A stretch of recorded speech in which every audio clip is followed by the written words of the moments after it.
vas prendre ta Bible. Tu vas prendre ta Bible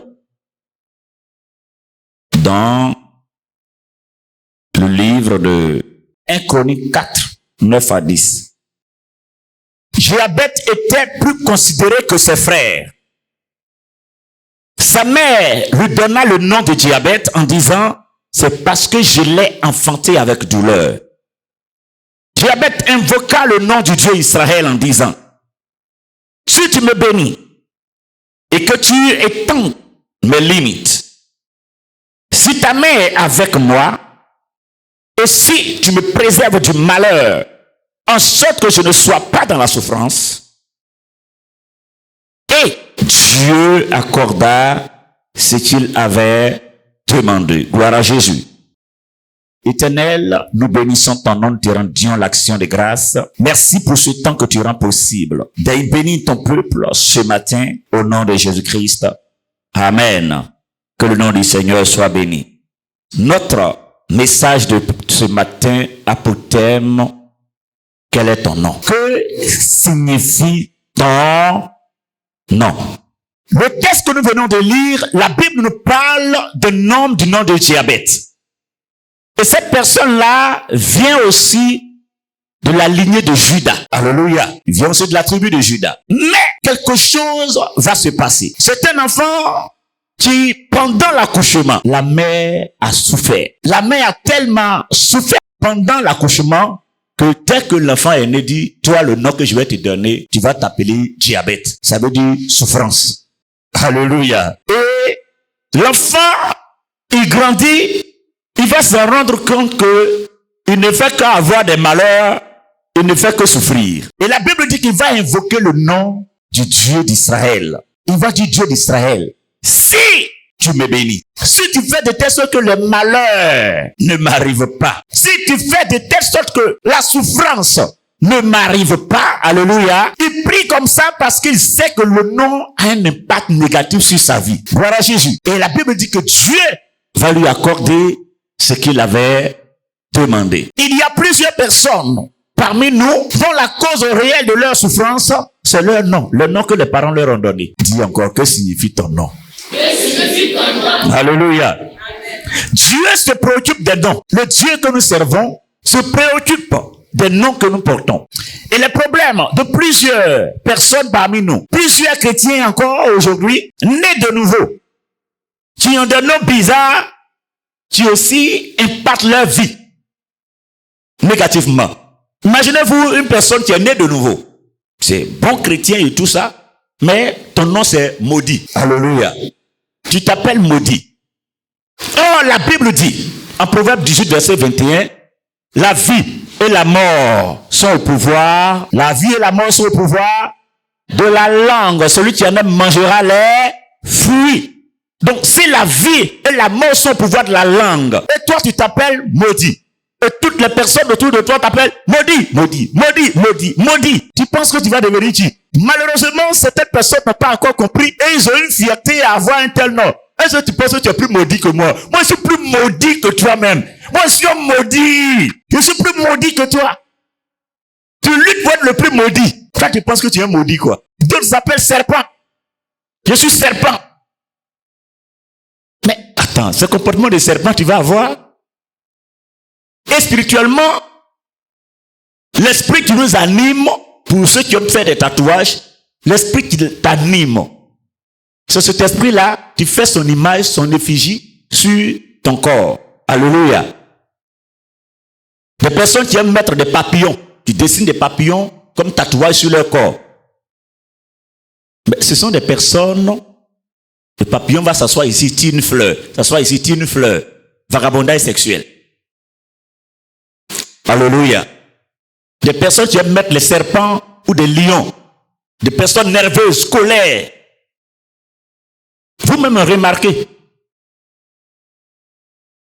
Moi, je suis un maudia.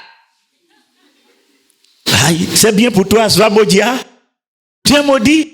Tu ne fais que faire des sales choses. De mauvais trucs que tu fais tout le temps. Mais si tu dis tu es maudit, comportement de maudit, c'est ça qui va t'arriver. Alléluia. Donc Dieu se préoccupe de nom. Et c'est pourquoi, lorsque nous lisons la Bible, la Genèse et l'Apocalypse, il y a plusieurs personnes que Dieu a changé complètement leur nom. Parce que le nom les impactait négativement. Et Jabez aussi vivait cette réalité. Donc, il a commencé à plaider devant la face du Seigneur que l'impact de son nom arrête de le pénaliser, de le clouer. Le nom qu'on m'a donné ne m'impacte pas négativement. Change. Alléluia. Et c'est pourquoi il y a plusieurs personnes qui ont changé de nom. Et parmi les hommes de Dieu, même plusieurs ont changé de nom. C'est vrai qu'il y a certaines personnes qui exagèrent quand même. Alléluia. Et la même personne va s'appeler, je suis David, Salomon, et Élisée. Voilà. Certaines personnes s'appellent Élisée. Bon, toi, ceux qui a l'onction d'Élie, qui a l'onction d'Élisée. Tellement il veut être rempli. Donc, il y a quand même d'autres qui exagèrent avec cette histoire de changer de nom. Mais les noms, effectivement, impactent la vie de plusieurs. Nous avons plusieurs exemples dans la Bible. En Ésaïe 62, à partir du verset 2, Dieu parle sur Israël. Et lorsqu'il va lui accorder la délivrance, il changera son nom. Tu auras un nouveau nom que je vais te donner. Toi aussi, tu auras un nouveau nom ce matin. Tu auras un nouveau nom. Si ton nom était sorcellerie, désormais ton nom sera bénédiction au nom de Jésus-Christ. Dieu changera le nom négatif, les charges négatives qui sont dans ton nom. Dieu va les changer ce matin au nom suprême de Jésus-Christ. Alléluia. Quelle est la signification de ton nom? Il est important de demander à nos parents le nom de famille que vous nous avez donné là. Ça veut dire quoi? Amen. Le nom impacte. Plusieurs personnes, les noms les ont impactés. Il y a des noms de famille qui sont franchement difficiles à prononcer, mais en même temps, c'est rempli de démons. D'autres, on prend le nom d'un génie pour te donner gloire à Jésus. Donc, les noms impactent. Et parce que ça a été difficile pour que je naisse, la mère va donner un nom comme souffrance. Et toi, tu ne fais que souffrir sur la terre. Il y a des moments, quand tu appelles ton enfant souffrance, gloire à Jésus. Et tu es accouché avec douleur. Donc toi, tu vas t'appeler souffrance. Faut souffrir. Alléluia. En Genèse 17, verset 5, Abraham avait un nom qui s'appelait Abraham. Il s'appelait Abraham, c'est-à-dire A-B-R-A-M, tout simplement. Abraham. Mais plus tard, Dieu va lui dire, je vais changer ton nom. Tu vas plus t'appeler Abraham, mais tu vas t'appeler Abraham, qui veut dire père de la multitude. Abraham, c'était père d'une nation. Maintenant, tu es devenu père des nations, père d'une multitude. Et des rois sortiront de toi. Donc, Dieu va changer complètement son nom. Nous voyons aussi, en Genèse 32, à partir du verset 24 jusqu'au verset 30, Jacob, qui s'appelle Jacob veut dire quoi? Splenteur, trompeur, menteur. Et au temps où il s'appelait Jacob, on connaît aussi son comportement. Il a trompé son frère pour voler son droit d'aînesse. Il a trompé lui-même son papa Isaac pour voler la bénédiction de son grand frère. Alléluia. Il est allé chez son beau-père, il l'a trompé encore. Et lui aussi, il a été trompé. Comme il trompe tout le temps, lui-même, il a été trompé. Vous voyez, parce qu'il s'appelait Jacob. Et si tu appelles ton enfant Jacob, qui c'est un menteur, c'est un trompeur, tu te plains. Tu l'as appelé Jacob, non? Alléluia. Donc Dieu, la Bible dit que il a vécu toutes ces choses et un jour il était seul. Voici que l'ange de l'Éternel va lui rendre visite. Il va commencer à combattre avec lui. Aujourd'hui là, tu ne peux pas partir. Tant que tu ne me bénis pas, tu ne vas pas. Il faille que tu me bénisses. Parce que c'est parce que je ne suis pas béni que je vis une telle réalité. Bénis-moi. Et l'ange va lui dire, quel est ton nom? Puisque tu as combattu, tu as gagné, quel est ton nom? Dit, mon nom c'est Jacob. Du nom. Désormais, tu ne vas plus t'appeler Jacob, mais tu seras appelé Israël. Ça veut dire quoi? C'est un vainqueur.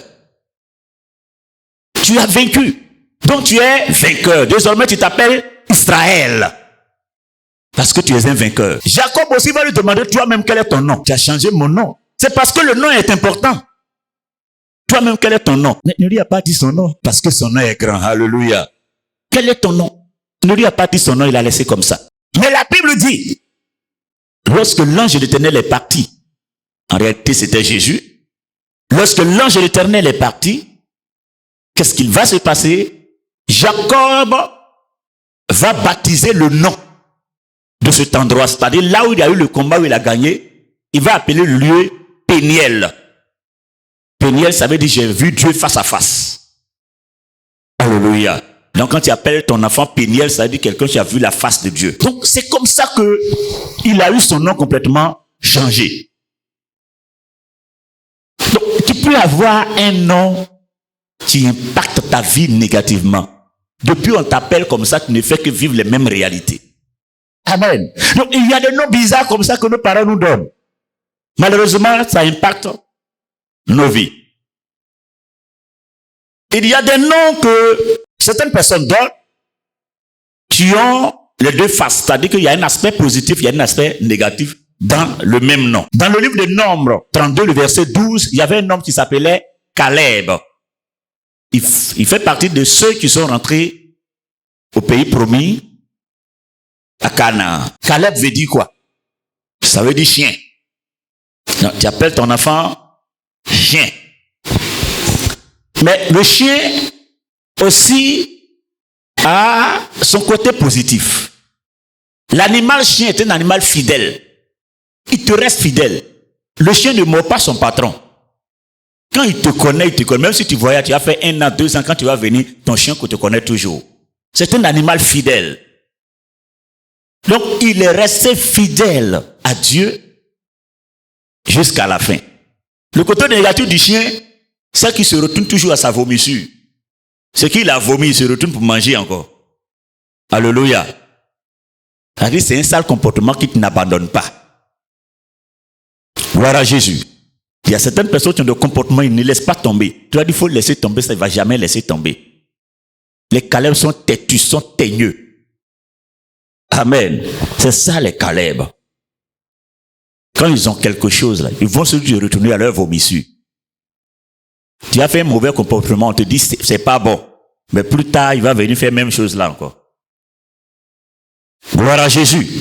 Donc, il y a des noms comme ça.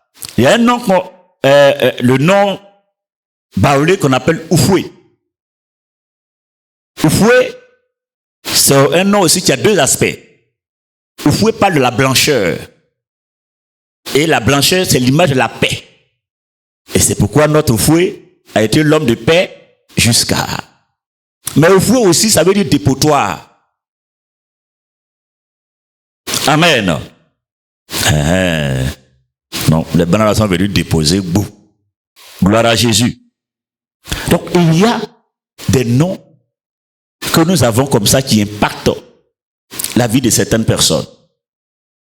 La Bible nous dit en Matthieu 1, verset 21, l'ange qui va se révéler à Marie va lui dire que tu auras un fils, que tu l'appelleras Jésus. Et c'est lui qui sauvera son peuple du péché.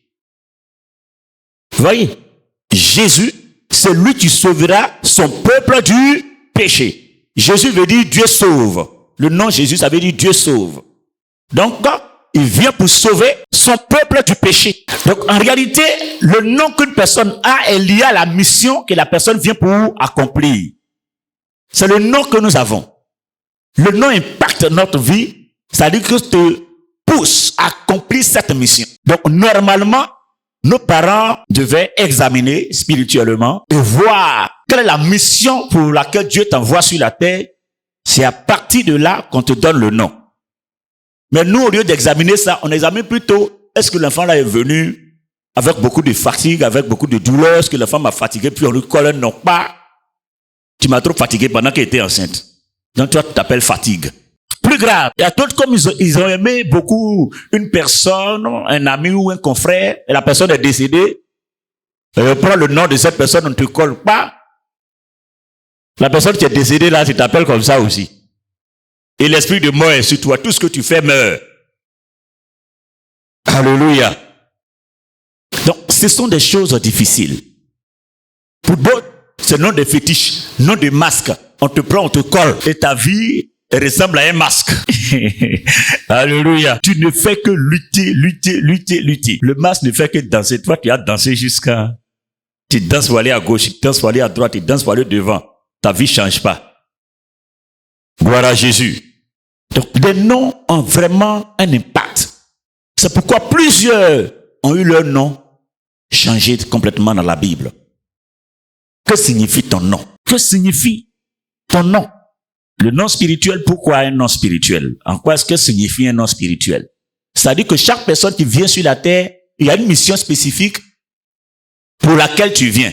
C'est-à-dire Dieu t'envoie en mission sur terre. Et par rapport à la mission qu'il t'envoie faire, il y a un nom qui peut identifier la mission. Et c'est comme ça que ça se passe. C'est pourquoi Jésus s'appelle Jésus. Et tu dis, voici, il va s'appeler Jésus. Ça veut dire Dieu sauve. Et il viendra pour sauver.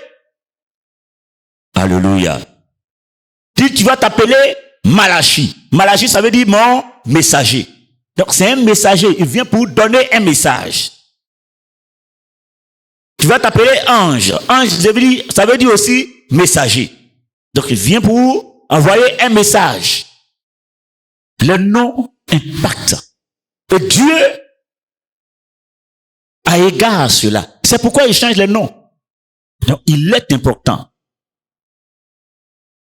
que les charges négatives qui sont dans nos noms soient brisées. Il est important que le nom qu'on nous a collé, qui perturbe nos vies, soit changé positivement pour nous. Il est important que le nom des masques, des génies, ou des os, des fétiches qu'on nous a donnés, on réussit à les changer. Parce que si on ne les change pas, puisque c'est le nom que des personnes vont utiliser pour t'appeler tout le temps, c'est ce qui va impacter ta vie. Parce qu'il y a du pouvoir dans ce que ces personnes vont prononcer tout le temps. Alléluia. Puisque la vie et la mort sont au pouvoir de la langue. Donc, ils vont proclamer tout le temps. Toi, tu t'appelles maudit. Bonjour maudit, tu vas bien? Bonjour maudit, maudit, maudit, maudit, maudit. Et ça ne fait que malédiction dans ton esprit, malédiction dans ton âme, malédiction dans ta vie. Et tout ce que tu fais ne fait que mourir. Puisque tu es malédiction. Gloire à Jésus. Nous allons prier afin que les charges négatives dans nos noms quittent dans nos vies. C'est ce qui a été la vie de Jabez.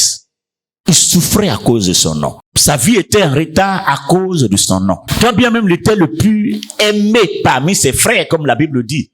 Il était le plus aimé.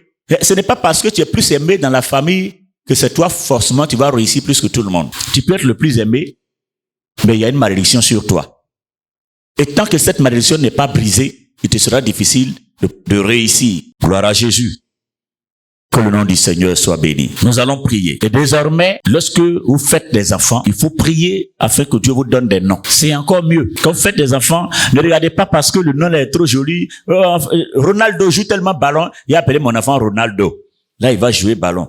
Tu sais ce que Ronaldo veut dire? Il y a des personnes qui ont un nom, du moins on leur a donné aussi des noms qui ont des pattes négatives sur leur vie. Mais quand même, ces personnes ont réussi. Mais vous ne savez pas où ces personnes sont rentrées pour pouvoir réussir. Et donc, tu restes à distance et tu témoignes de la réussite d'une telle personne qui a un mauvais nom. Mais la personne a réussi. Mais tu ne sais pas où ces personnes sont rentrées. La personne ne va jamais te dire que je suis rentré dans tel endroit. Gloire à Jésus. Donc, mieux vaut avoir un nom qui reflète la spiritualité, un nom de bénédiction, un nom divin, un nom par rapport à la mission que le Seigneur veut que tu accomplisses sur terre. Parce qu'en réalité, chacun d'entre nous est venu en mission. Sur cette terre, nous sommes tous venus en mission. Arrêtez de penser que vous n'avez pas de la valeur. Vous avez une valeur inestimable et incontournable. Chacun d'entre nous a une valeur inestimable. En réalité, si tu es venu sur la terre, c'est parce que tu as une mission à accomplir que personne d'autre ne peut l'accomplir sauf toi. C'est pourquoi Dieu t'a fait venir.